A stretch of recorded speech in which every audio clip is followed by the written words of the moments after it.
최근에 결혼하셨잖아요? 결혼식을 했죠. 어떻게 된 겁니까? 뭘 어떻게 돼? 결혼식을 한 거지. 근데 거기서 처음에 얘기하실 때 싫어하는 것과 좋아하는 거예요. 합쳤다. 왜냐면 나는 싫어하는 게 존나 많거든. 뭐가 싫었던 거예요? 일단 그 일반적인 결혼식의 절차가 있잖아. 그 결혼식의 절차 중에 편한 게 하나도 없는 거지 나는. 아, 편한 게 하나도 없었다. 그러니까 이를테면 남의 결혼식을 가도 나는 돈만 넣고 나와. 머무르지 않아. 어지간하면 축가가 있다. 축가 시작 전에 나와. 왜요? 그걸 못 보겠어. 도저히 볼 자신이 없어. 하여튼 안 봐. 웬만하면 그냥 나와. 내가 그거 진짜 싫어해요. 환장해 내가 진짜. 그리고 그 웨딩 촬영 그 막 서로 바라보고 찍는다 막. 막 그런 컨셉 사진 있잖아. 나는 못해. 난 그거 하면은 아마 내 수명이 한 20년 정도 줄어들 거야. 하여튼 싫어하는 게 진짜 많아. 거기서 하는 모든 행위를 진짜 하나같이 다 싫어하는 거야. 근데 이제 결혼은 하기로 했으니 이 돌파구가 돌파구가 필요하잖아. 이걸 어떻게 하지? 방법을 찾아야 되잖아. 그때부터 합의를 막 하기 시작했지. 일단은 나는 싫어하는 것만 존나 얘기를 하고 난 그거 못한다부터 싫다, 안 한다 막 이런 거를 막 존나 얘기했지. 그러다가 생각을 해봐요. 결혼식, 그러니까 그 행위에서 남아야 되는 게 뭐가 있지? 이렇게 생각을 해보면 사람들이 축하해주러 오는 거잖아. 그럼 축하하러 오는 자리만 만들면 되잖아. 그러면 그게 다른 필요 없는 행위를 다 걷어내고 나면 그것만 남을 것 같더라고. 그래서 그럼 파티를 하자. 그건 내가 할 수 있을 것 같다. 여기까지는 얘기가 됐어. 그럼 이제 가족들을 설득시켜야 되잖아. 우리 가족은 괜찮아요.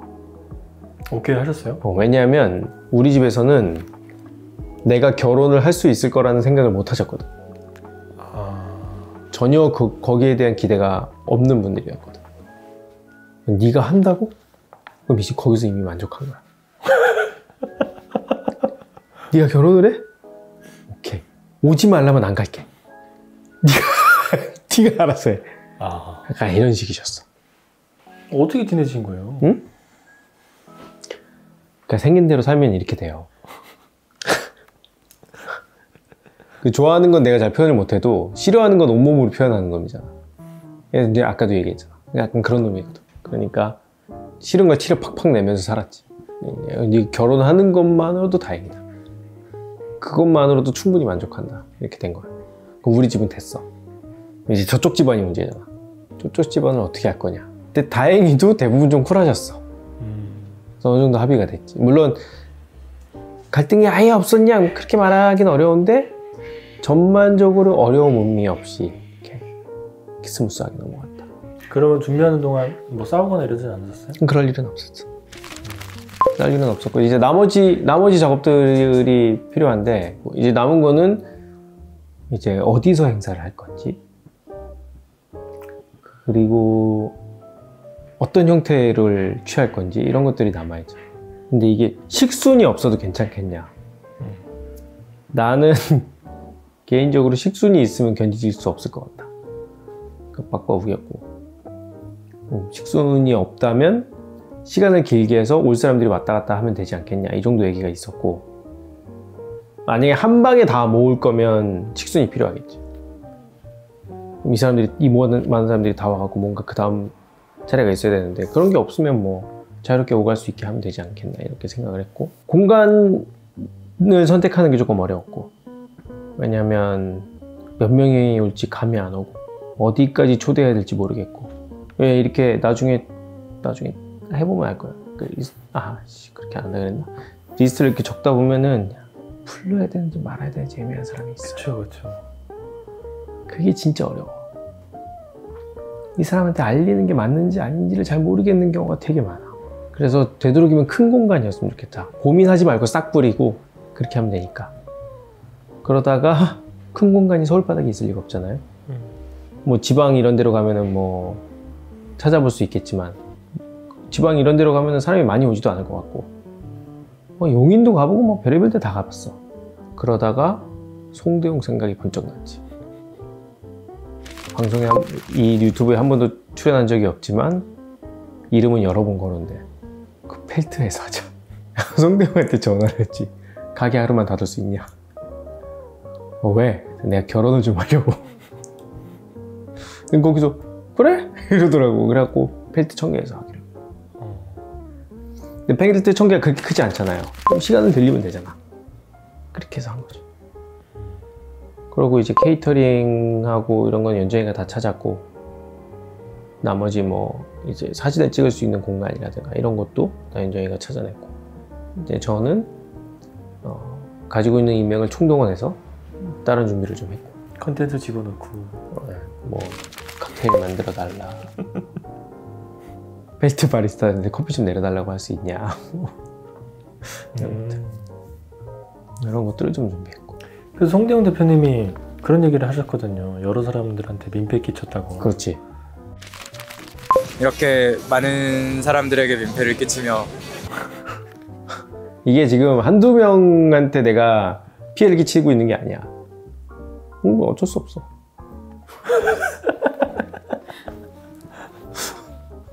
괜찮아. 괜찮아. 좀 있으면은 송대용도 결혼할 거니까 괜찮아. 분명히 내가 이렇게 했잖아? 이렇게 한 사람 또 있다. 그렇죠. 분명히 나타난다. 나름 성공적으로 하시지 않았어요? 응? 성공적으로? 그게 이제 성공적이었는지 아닌지는 알 수 없는데 일단 사고가 없었고 따로 이 시기에 대한 뒷말이 일단 내 귀에 들어온 게 없고 그럼 뭐 이 정도면 되지 않았나. 근데 그 연락을 못 드린 분들이 좀 있어. 이게 막판에 가니까 정신이 없어가지고 연락을 못 한 데가 좀 있어. 그러니까 뒤에 가서 아차 싶은 사람들이 좀 생각나더라고. 그래서 그분들한테는 따로 뭐 연락을 드리던지 이렇게 해야죠. 결혼 생활이 어떠냐는 질문을 하지 않았으면 좋겠어요. 나도 아직 잘 모르겠으니까. 얼마 안 되셨잖아요. 네. 난 별로 차이를 못 느끼겠어.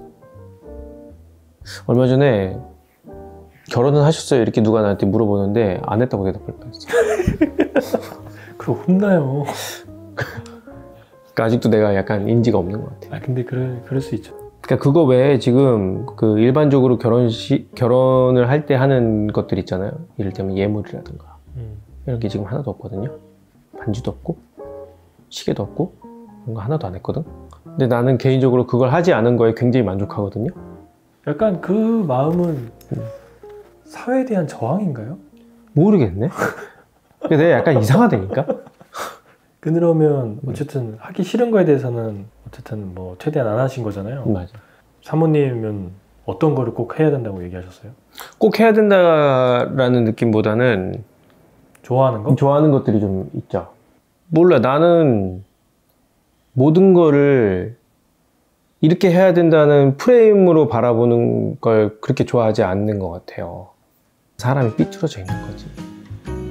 그거 인정해.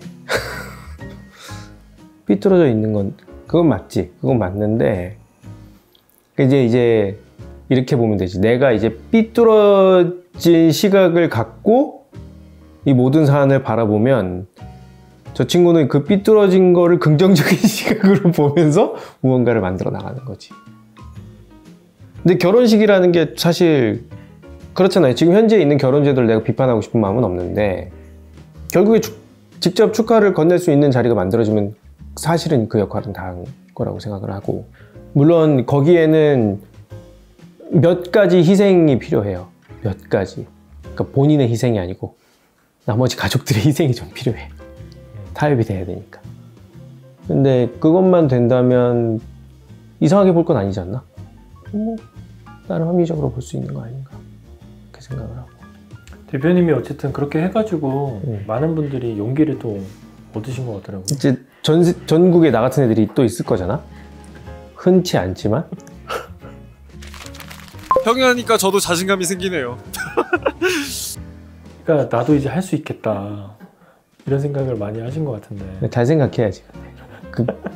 그 사람들의 가족은 내 가족하고 다를 거 아니야.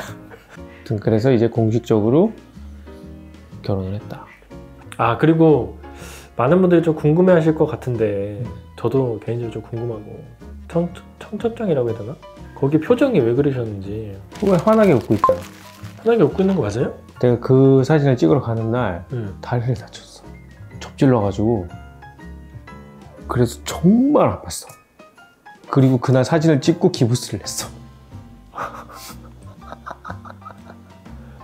까딱하면 기부스를 하고 결혼식을 할 뻔했어. 좋은 스토리네요 그래도. 어? 어떤 게요? 우리 직원 중에 다리가 부러진 애가 있어. 결혼식 직전에 기부스를 하고 이제 웨딩 촬영을 한다고 제주도에서 웨딩 촬영을 하겠다고 기부스를 한 상태로 제주도에 간 다음에 거기서 기부스를 풀고 옷을 갈아입고 사진을 찍고 다시 기부스를 하고 올라왔어. 내가 걔를 보면서 저게 설마 내 미래가 될까? 이런 생각을 이번에 살짝 했었어. 근데 아무튼 때 설령 다리를 다치지 않았다고 하더라도 아마 표정은 그랬을 거야. 한결같이 했을 거야. 한 말씀 하셔야 되는 거 아니에요? 뭘요? 그래도 도와주신 분들 많고 민폐도 많이 끼쳤는데. 아, 민폐는 많이 끼쳤죠. 이제는 많이 끼쳤고 고마운 사람들이 진짜 많은데 유튜브에다 대고 고맙다는 얘기는 하지 않을 거야.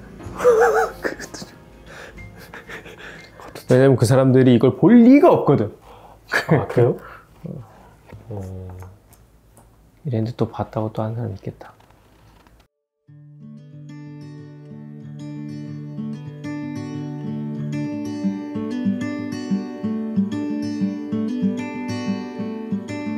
I know a place where we can go and be alone.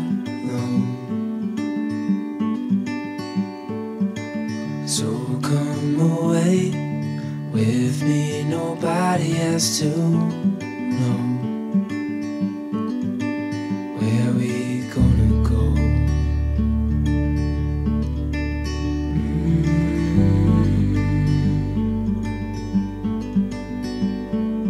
I was just calling to see if you're free to run away with me, to run away with me. Don't tell your friends, we'll let them know we're safe later on. The road's calling, sun on our skin, sleeping under stars when it's gone. I was just calling to see if you're free to run away